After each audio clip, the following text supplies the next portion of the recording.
Immediately after the Ukrainian president's high-stakes visit to Turkey, the consequences are already in the air. It's December 1st, 2025, 3:12 a.m. local time. Two Turkish Raider drones are slipping into Russian airspace, carrying about 4,000 pounds of bunker-busting hatred straight toward the only railway that's keeping Crimea alive. In 3 minutes, the most vital supply line in Putin's southern war machine is supposed to become a twisted sculpture of steel and concrete. This lethal delivery started 48 hours earlier.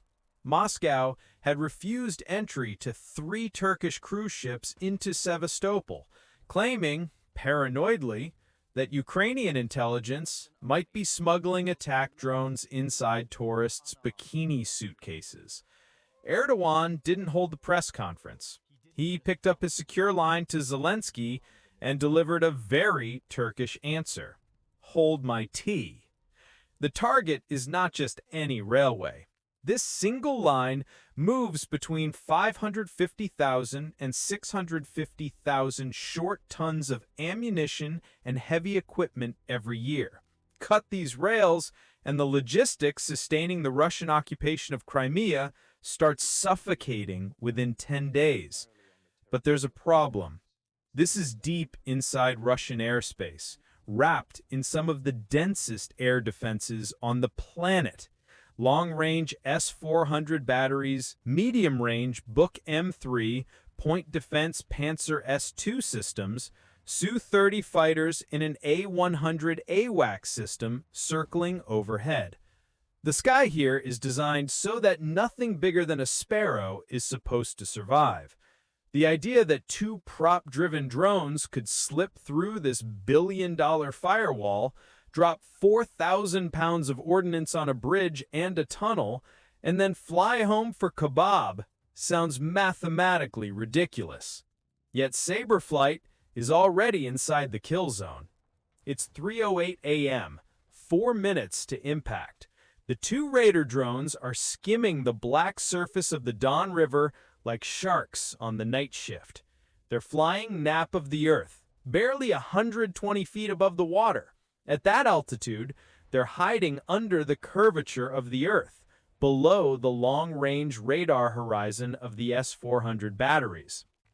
600 miles away at Batman Air Base, the lead drone operator sits in a climate-controlled ground station, eyes locked on his screens. He radios his payload specialist.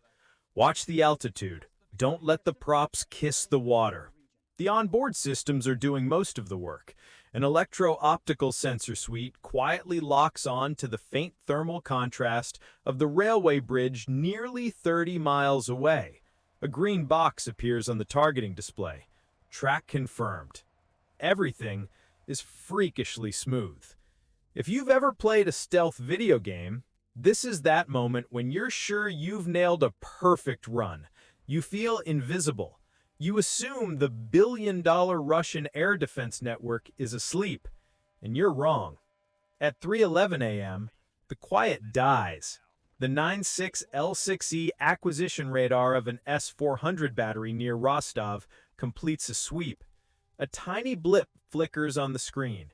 It's barely above background noise, like a mosquito hitting a windshield, but to a trained operator, it might as well be a siren. The Russian crew freezes for a heartbeat before the commander yells, "Pantsir, kill it!" 2 57 E-6 missiles leap from their launch tubes. Their solid rocket motors ignite, hurling them to around Mach 4 in 4 seconds. Roughly 3,000 miles per hour of guided rage tearing across the sky. Sabre 01 reacts instantly. The operator deploys a phantom decoy, basically a disposable radar kite that costs less than a used Toyota, but looks on radar like a medium bomber. The first Russian missile lunges at the bait and detonates a couple of meters away, shredding the decoy into a cloud of expensive confetti. The Russian crew cheers. For a moment, they think they've just saved the motherland. They're celebrating too soon. The second missile didn't bite. It's still hunting. Inside the ground station, a harsh red warning flashes across Sabre-01's console. Missile lock. Time to impact 18 seconds. The stealth run is officially over. The lead operator stays unnervingly calm, as if he's ordering a morning coffee. There's no panic in his voice, only procedure. Notch 90, deploy chaff. Sabre-01 banks hard, turning almost exactly 90 degrees relative to the S-400 radar beam. At the same time, it spews 4 canisters of carbon-fibered chaff. In the air, the fibers bloom into a cloud of metallic snow, millions of tiny reflectors tumbling in the wind. This is where physics steps in to save a very expensive drone. The S-400's fire control radar uses pulse Doppler processing. It filters out the ground, trees, buildings, hills, by ignoring anything that's moving toward or away from the radar. When the drone turns 90 degrees to the radar beam, its closing speed drops to almost 0. To the computer, the drone suddenly looks like part of the background. For a short window, it becomes just another tree. On the Russian screen, the clear track dissolves into chaos. For half a minute, the scope turns into a snowstorm of clutter. The second missile, screaming through the sky at Mach 4, loses its lock. Its seeker frantically hunts for the biggest radar reflection it can find and latches onto a nearby cloud of returns. Very likely the dense chaff bloom or even a flock of large birds caught in the mess. The warhead detonates harmlessly, showering the Don River with feathers, fibers, and static. Russia's $500 million air defense umbrella has just been outsmarted by a maneuver that cost nothing but pilot skill and a chaff bundle cheaper than a smartphone. But there's no time to celebrate. At Crimean Air Base, sirens erupt. A Su-30 SM flanker receives the order to scramble. At 3:14 a.m., the quiet on the tarmac is ripped apart by twin Saturn AL-31 engines lighting their afterburners. The jet claws into the dark, carrying 4 R-77-1 Adder air-to-air missiles, modern active radar killers with a range of roughly 68 miles. If they get a clean lock on a slow drone, there is no dodging. There is only debris. Worse, the fighter is not actually the main threat. High above the Sea of Azov, orbiting at 35,000 feet, an A-100 Premier AWACS aircraft powers up its primary L-band radar. This is why the previous trick won't work twice. The notching maneuver in chaff defeated a high-frequency fire control radar. The A-100's long wavelength radar doesn't care about those fibers the same way. That confetti cloud is mostly invisible. Instead, the radar sees the shape and movement of the drones themselves, skimming low over the river, their propeller discs and fuselages standing out against the empty night. In the Turkish ground station, the telemetry suddenly turns ugly. Data floods in a wall of red. Distance from the Su-30, 42 miles and closing fast, around 12 miles per minute. Battery status, 19%, dangerously low. Distance to the bridge, still 11 agonizing miles. On one side, a drone doing about 130 knots. On the other, a fighter pushing around Mach 1.8. It's no longer a mission. It's a drag race with physics as the judge. He knows what that means.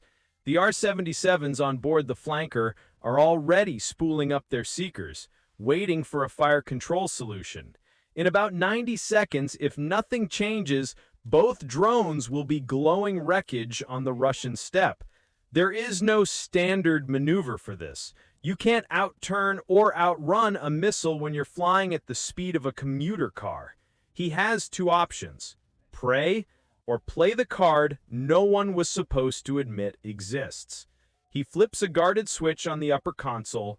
Sabre-02, he says, voice flat, go loud.